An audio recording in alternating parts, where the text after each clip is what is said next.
Hey everybody, how are you? Good. We're really excited to talk to you today about garbage in, garbage out, and best tips and tricks for your knowledge base. Hello everyone, Michael Stephenson. Thank you for joining us. We're excited to jump right into our knowledge base. And well, actually, you're going to hear me say knowledge base a lot. We just changed it to knowledge hub. Did any of you even realize it? Woo! Yes. So we're going to review some foundational concepts about Bolt AI, the knowledge base, and then we're going to actually get into how you organize your knowledge base, give you some best practices so you can leave with some good ideas, and then we'll do a quick Q&A if you have any questions, and there may be an activity or a demo along the way, you never know. So first, if you haven't taken the poll, there's a poll in the Whova app. If you want to take that poll for me real quick, it kind of lets us know where you stand in your knowledge base. Knowledge, get it?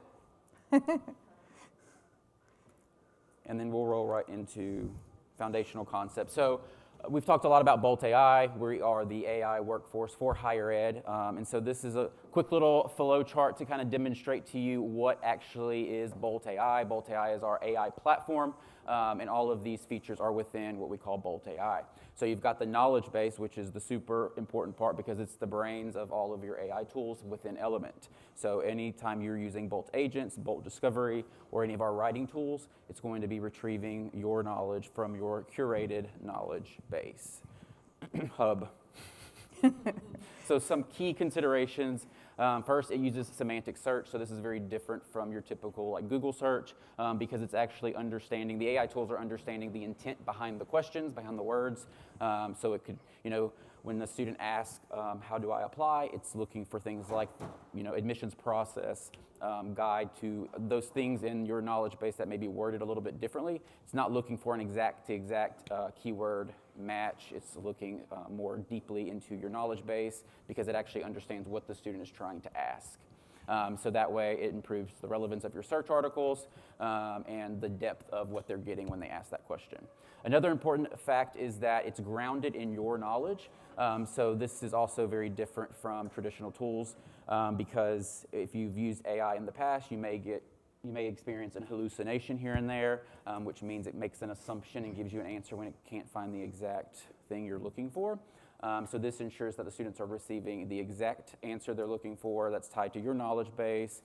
So they're only getting what you're providing into your knowledge base. And I'll show you a fun example on the next slide of grounding. And then public versus private. So in your knowledge base, you have two different repositories for your content. Your sources is what we call them. So the public knowledge base is what powers all the Bolt tools. Bolt agents have access. Bolt Discovery has access to that. So that's where you want to put all of your content you want students to access. And then you have a private one for your internal staff users to use with staff agents. So you could put travel policies, recruitment information, stuff that you want kept private internally, but then that way it becomes more powerful for your staff agent. So your staff can go in and say, hey, what's the deadline, or how do I submit my travel request? And it could spit out that answer. So it just kind of gives you an internal tool to use if you choose to do so. So those are three of the considerations that I wanted to share, and then a fun example of why it's important to have your AI tools grounded in your own knowledge. This was way back when AI was first introduced to Google. You may have seen this already, but someone asked or just typed in cheese not sticking to pizza, and the Google AI suggested they add an eighth a cup of non-toxic glue to increase the tackiness. So just kind of tells you, it kind of made up that answer, but with our tools, they're grounded in your knowledge, so it would never do that. It would just say, hey, I can't find the answer to your question. So now we're going to talk about source types. So I like to think of the knowledge hub as a puzzle, right? And we're trying to put all the pieces together. And the pieces are your source types. So there are 5 different ones that we're going to kind of focus on right now when we're looking at them. And the first one is text. It is what it sounds like, right? It's text. It's coming from a copy and paste, or you're writing it directly in, and it is going to be just plain text. We always want to ensure that there's clarity in that and that the data is actually relevant. And then the next, after you've kind of text, that's your first, file uploads. So file uploads, it's going to support whatever you can kind of come up with, HTML, PDF, PNG, all the things you can upload in there, and it's going to read it and be able to keep that information in your base. And you may need sometimes when you're loading in things to try smaller files. Sometimes if you're trying to put if you had a PDF of your entire catalog, can you imagine that probably is going to take a really long time to learn and to load in? And we'll talk about probably why not to do that later. But custom answers is the next one. And that's really going to kind of be what I think of as that override. So when there's something that you really need it to answer this specific way, custom answers is that. And you can go in and put in the question and the exact answer. And you can do that with multiple different Q&As, and those can be imported as well. I want to add something about custom answers. So they're prioritized, but a common misconception is that the AI will return that exact answer, and that's not true. If three people ask the same question, the answer is going to be a little bit varied just because it's AI. So don't expect it to. If you use a certain emoji in your answer, it's more than likely not going to return that emoji for that student. So just keep that in mind, that it's not like a traditional rule-based chatbot, and so it's going to adjust that answer based on AI. Yeah, absolutely. And so the next one is URLs. So putting in just that one page. We're not talking about a website. That's the next one where you can kind of site map, but just that one exact URL link. And then you're going to want to make sure that you always hit that daily sync. That function is very important because as you update something on the live site, then it's going to update in your knowledge base and you're not having to think about that. And it's going to search it every day and make sure it stays up to date. And we don't want to use any social media URLs just from your website and your grounded source. And when you're putting in the whole, let's say you want to put in all of your programs, that's where you're going to utilize that website tool. So you can put it in and it's going to site map for you. And you want to kind of make sure you don't want to load your whole entire website and have however many pages that you have into it. And that way that it's keeping it more concise, more grounded, and again, making sure that daily sync is there. Definitely.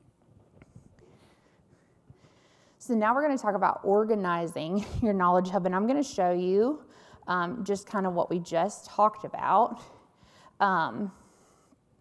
And why that is important to really use those sources we'll get into in just a second.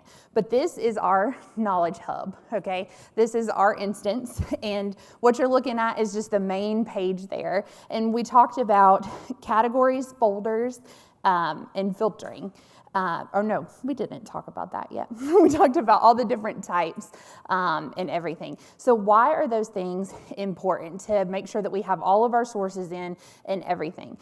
I'm going to show you, I created a little demo with a little bot named Trixie. So our mascot is Blaze, and she is a fox. So I created Trixie to kind of demonstrate to us why it's important that we're putting those sources in and that they're accurate and that they're going to stay up to date. So Trixie is here, and let's see, can we see that? I need to zoom in just a little bit. So we can ask her a question, but let's just see, how do I apply?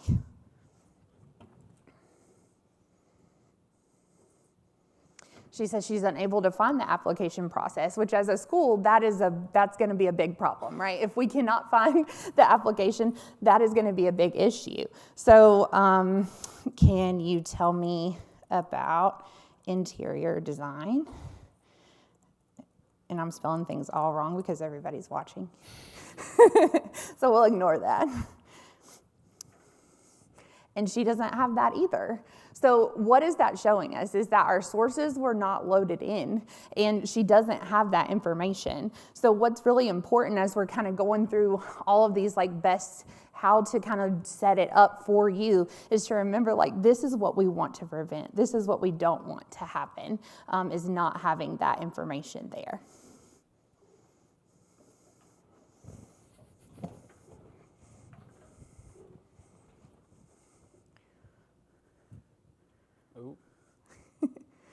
Going back and forth between demo and That's fine, we'll just leave it like this. It can be a struggle, so thank you for bearing with us. Now we're going to talk about organizational tools. I just jumped the gun a little bit, so. It's okay, you go ahead. So we're going to talk Michael's going to tell us a little bit more about all of these. Yeah, so we have several different tools built into Elements Knowledge Hub that really helps you keep it organized, and we're constantly improving that, and I think she's going to highlight one later. So for categories, you can categorize all of your sources by a specific category, like financial aid, academics, admissions. We have a lot of system set categories in there for you to choose from. You can choose more than one for each source, but it's important to also note that the agent also uses categories when it's looking for answers. So if a student asks a question about financial aid, it's going to look at that's where it's going to look first, is all of the sources with that category. We recently introduced folders, which was a game changer in my opinion. If you're as OCD as I am, I like folders a lot. So you can organize all of your sources in folders now. And then we have the ability to filter and sort your sources as well. There's search in there too, right? Yeah, there's a search in there. Mm-hmm. So you can search by keyword. Super helpful tools to help you stay organized. And she's going to demonstrate several of those for you. So we're going to kind of go through and just talk about, on a high level, categories, folders, and filters and sorting. And then I'll kind of give you a few tips towards the end. But our categories, as you can see, is going to be that middle row right there. Then you can see that some of them, there are more than one selected. So when you're in there and you're looking and going source by source, and we can look at it in this setup view, for example, you have that option to put in your categories. There are a bunch that are set for you, and some new ones just got added very recently as well, where you can add as many as you want that really affects that specific source. So this one in particular is academics and continuing education, but we could go on to add different ones if maybe it also was student services, maybe it also is student life, and make sure that it's going to be in all of those areas. So that's kind of categories. And then folders, you can see them all to the side there, and these can be custom. So they are how kind of you personally want to organize your information based on your specific college and your specific instance. So for us, I kind of have it broken out by department for the most part, and then kind of have some things grouped together that are a little bit more high touch. So for example, I have like admissions records and enrollment. That's kind of together for us as an institution, keeping those things together, as well as all my like community and campus life things are all in one folder. And you can click in and see just the things that have been categorized in that way. Folders has been game changing to be able to just look at those items at that time and not be looking through the whole thing and trying to figure out where you're going. So that's been really wonderful. The last thing is filtering and sorting. And that is where you can kind of go in and look at just those specific types, categories, states, or your daily sync, right? So that is how we can kind of get that data to look exactly like we need to right in front of us. So when we're auditing, we're only looking at what we need. For example, like we could just pull up anything that we have for text, and then it's going to bring all the text right there for us to see all of the files that are text files. Those are going to be the ones that you have to keep, I feel, the most up to date. But that's just an example of those three on a kind of a higher level. So now the fun part, we get to talk about best practices, and we have three tips for you to take away from this session on keeping your knowledge base garbage free. 3 important steps. So the first one is, we like to call them the 3 C's. It's easy to remember. So you are looking for curated, concise, and clear knowledge base. So you want to make sure that you are using information that's clear, no conflicting information. So if you're adding like a procedure or something to your knowledge base, you want to double check to make sure that procedure doesn't exist somewhere else that may be outdated. So that way the agent knows exactly what process to pull from. You want to regularly, obviously, update those sources to be constantly up to date based on, and she's going to show you, I think, a really helpful tip that she uses to keep things up to date and kind of triggers her to look back and see if that particular source needs to be updated. Concise, so it doesn't have to be super wordy. You don't have to throw in a bunch of words. Like she was talking about earlier, custom answers is a great way to just do a quick Q&A. It doesn't have to be long. You know, what's the deadline? Put the deadline in. It's that simple, so you can be very brief and direct with that. Avoid unnecessary details if you can, and then just stick to what matters. And then obviously clear information. These are pretty self-explanatory, but just making sure that you're not putting in garbage, because if you put in garbage, what's coming out? Garbage. There you go. Number 2 is diversify your knowledge base with those multiple source types that we talked about, because the agent is going to use all of them, and it prioritizes custom answers, so you can kind of play with how you organize your sources in that way to be able to get the experience you want and the answers you want, so that way students are getting accurate and relevant results. It allows you to be a little bit easier with maintenance. She mentioned text. Text is going to be the hardest one to keep up to date. So in my opinion, I would probably want to use less text sources, because that's a lot of manual work to keep up to date. But if it's not going to change and you're pretty confident of that, text is fine. Just something to keep in mind. You definitely want to enable that daily sync like she was talking about, easier maintenance for that. And then using Q&A. Sitemap is also one she talked about. So if you have a bunch of different pages you want to add, you can add a website source and pull in that sitemap and select which pages you want pulled in. And then making sure that you're adding enough knowledge to cover all the questions students would answer. So make sure that your knowledge, the access that the agents have, is pretty comprehensive to your audience and your student populations. And then this one's really big. You want to make sure that you're testing and maintaining. This should probably be, honestly, 2. Testing is big and maintaining is big. So test with real questions. If you have student workers, get a sample group of them together to do some testing. You can actually test, launch Messenger on a test page. Like, she showed you a website that's not active right now with her Messenger. So you could do the same thing with Element 451 pages to do some testing on your own or with some students. Audit. You want to audit your knowledge base frequently, and optimize with our built-in tools like we've already shared with you. Test, use filtering, and there's another, you're going to talk about insights, right? Mm-hmm. Okay, yeah, definitely if you're an insights user, go to Bolt Insights. There's a dashboard or a tab within your conversations dashboard for Bolt AI agents, and there's great data in there if you haven't used it, knowledge gaps to help you continually maintain your knowledge base. Hannah in the loop next. So keeping a human in the loop is really important. It just happened to be fun that human and Hannah have the same first letter, so we wanted to utilize that in that way. But keeping a human in the loop is vital, because all of the putting the puzzle together takes a person looking at it holistically from afar to see how it is going to work all together. So we're going to kind of talk about a few tips that I have, and Michael kind of hinted towards a few of them.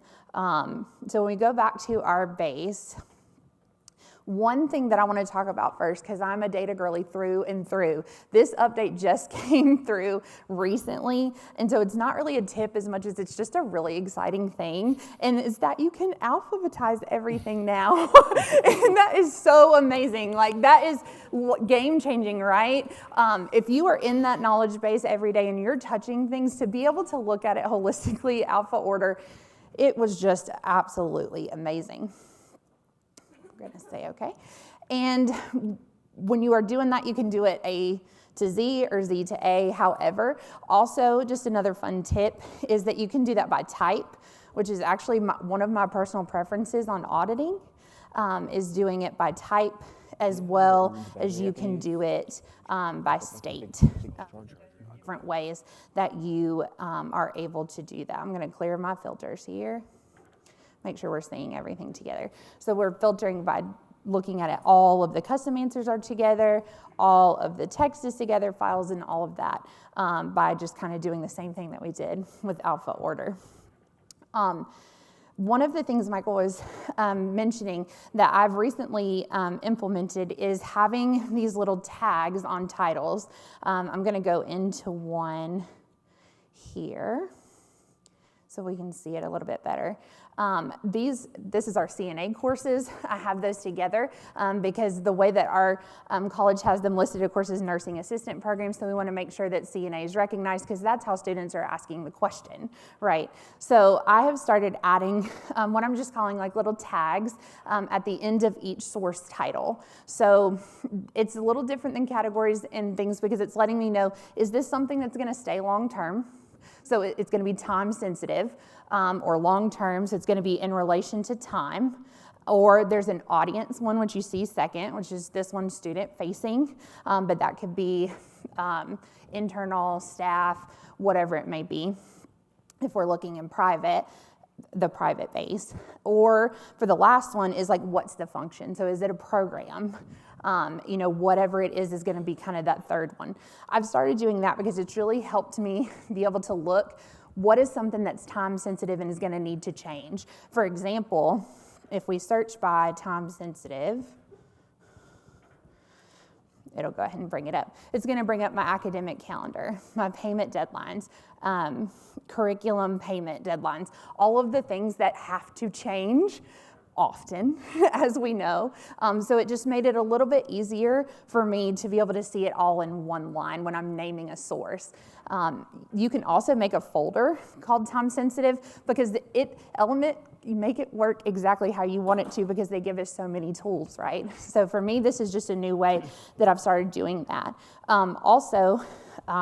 Very recently started adding a tag for when I updated something. So for instance, I'm going to show you an example here in a second of when our student care team, they monitor our conversations every day. They're absolutely incredible individuals and we could not do what we do without them.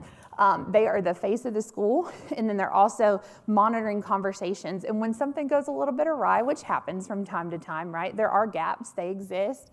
They tag me, assign me to the conversation, and I'm able to go in real time and update the knowledge base. And so this is an example of that. So we had a question that was pretty unique. I hadn't seen it before. We have several different welding programs, and the student was asking what's the difference between the certificate welding and the certificate in workforce welding.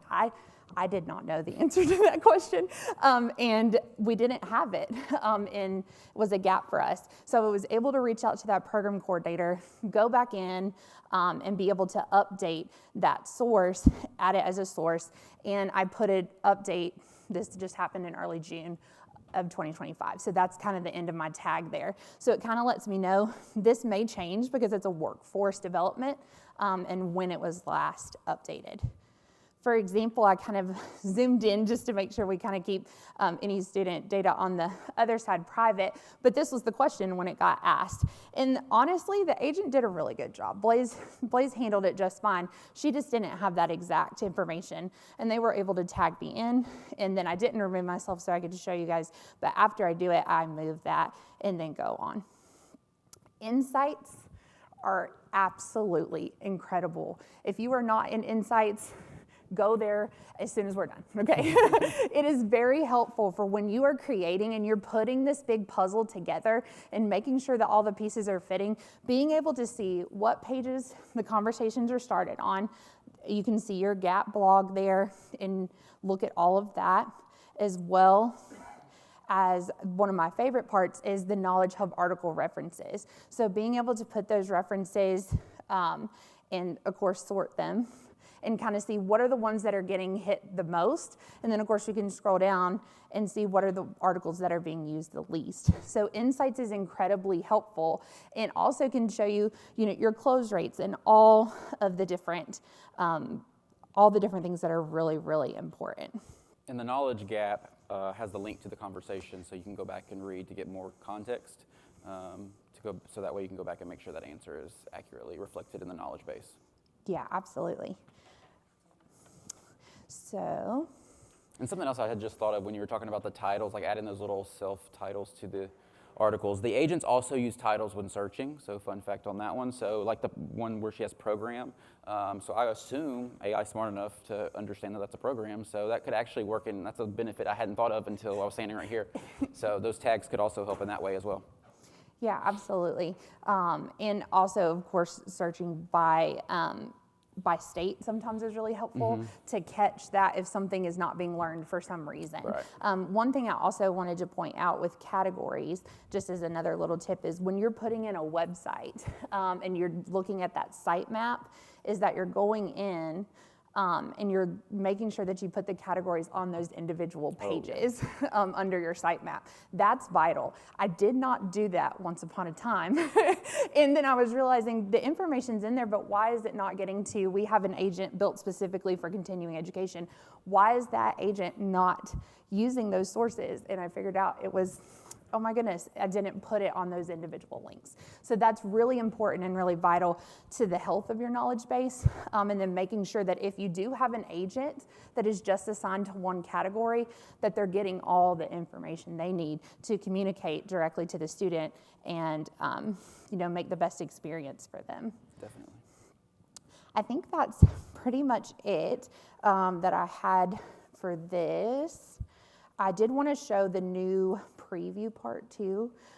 When you're like looking at a URL, you can now preview kind of how it is going to look for you and how it's bringing it in from that URL. That's really helpful because you can kind of see how your web page is turning into information, and you can see it right there within the knowledge base as well when you're doing your audits.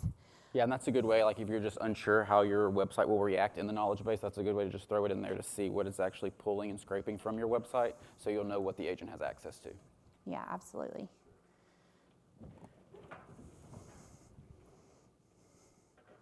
Do you want to do this? What time is it? It's 33. You can go ahead and scan this. This is, Hannah put together some great examples of sources that may or may not be good. So it'll be fun for you to just kind of go through, and you can play a game with yourself later to see if it matches the 3 C's. Okay, and this is your action plan going home when you're in your car and someone else is driving, or you're in an airplane and someone else is driving. You can do these 3, or start thinking about these 3 things. First, you want to identify someone to be in charge of your knowledge base. Like, not everyone's as blessed as Forsyth with Hannah because she's incredible, but it's important to have someone that's in charge.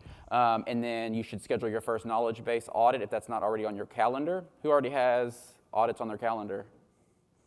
Yep, okay. And then list maybe 3 to 5 ways that you can improve your knowledge hub when you get back to your campuses. Any questions for us?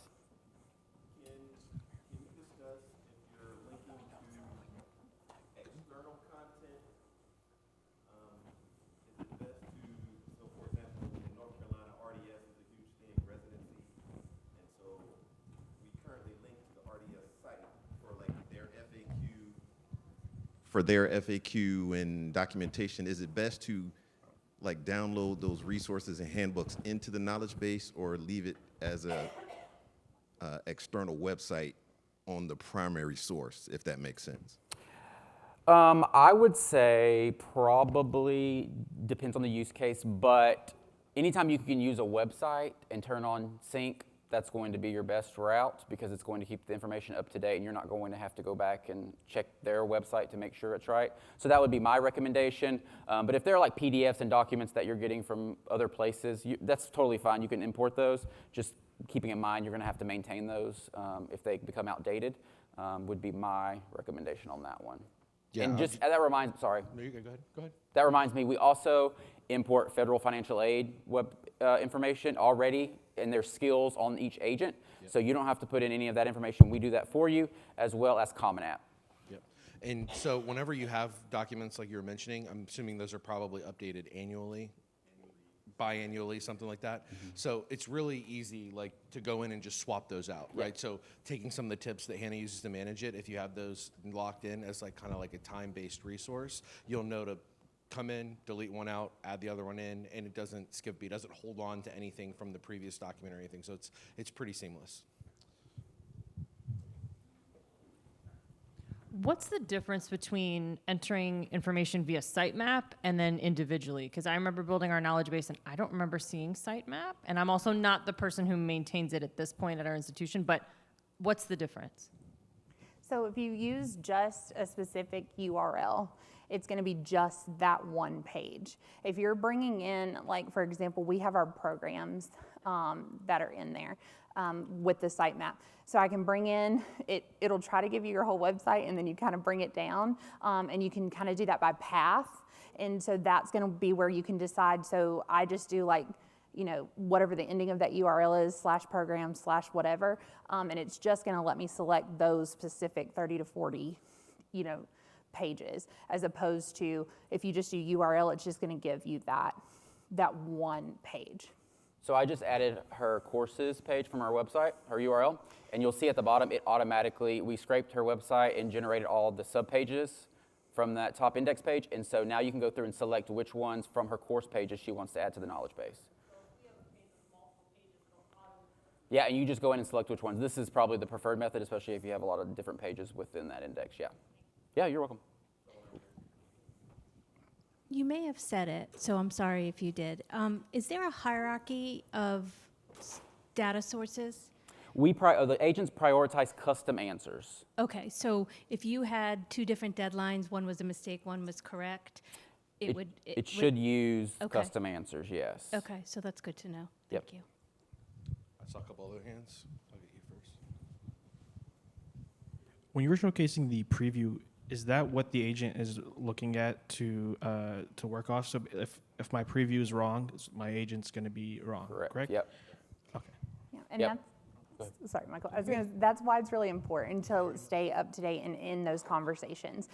Even if you can set aside 10 to 15 minutes a week to look through conversations that are happening with the agents, or if you're using Discovery to kind of look through the threads, look through the insights, it's going to be really helpful to see how the student is asking the question, sometimes when they're asking the question, because if a student asks a question at 9 in the morning versus 2 in the morning, they're asking it probably really completely differently, right? Because if I'm asking how to apply to Forsyth Tech at 9, that's how I'm going to say it. If I'm asking it at 2 a.m. and I'm in panic mode because I forgot to apply, then I may be saying, help, I need to apply right now. So just making sure that the answer is consistent to what your institution is wanting that answer to be from your data. Yes, and it's a great way to test something too. If you're just curious on how the agent will read that piece of website that you have. I think here last year, someone was curious about their course catalog, which was not it was through their LMS or whatever. It wasn't actually through their own website, but it was embedded in their website, and it did not work. They were able to preview it, and there was nothing there. So that's really important just to kind of test things out too. So as a partner begins to develop a more advanced methodology with all their various systems within Element, will the knowledge base start to automatically pull information such as from the course hub, the student hub, the different areas like that into the knowledge base, or is that something that you still have to add in there? Say, you create additional events, websites, campaigns, stuff like that that can be pulled in from it. For now, you would still have to add that content, but who knows what the future will bring.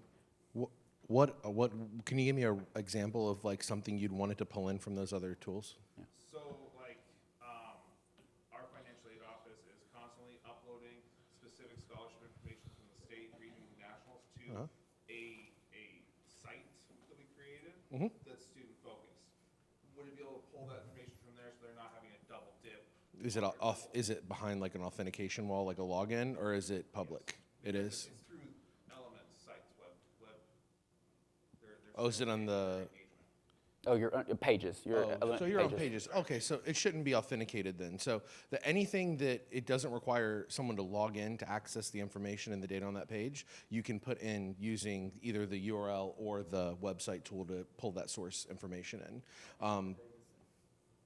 Yeah. So, but other than that, all the other tools that you're using within Element, it doesn't have to be in the knowledge base to access things like contextual data on students and their activities and the history of that kind of thing. So those kind of things, they're not going into the Knowledge Hub, but they are still, agents are still having access to that activity and behavioral information because that's the contextual data that's part of the CRM. Right. But it's kind of a good thought to maybe even for events, that would be kind of neat for the agent, the student-facing agents to have access to the events, because then they would have knowledge on what events are coming up. Exactly, right. But yeah, awesome. Awesome. All right, guys, one more time for Hannah and Michael, please.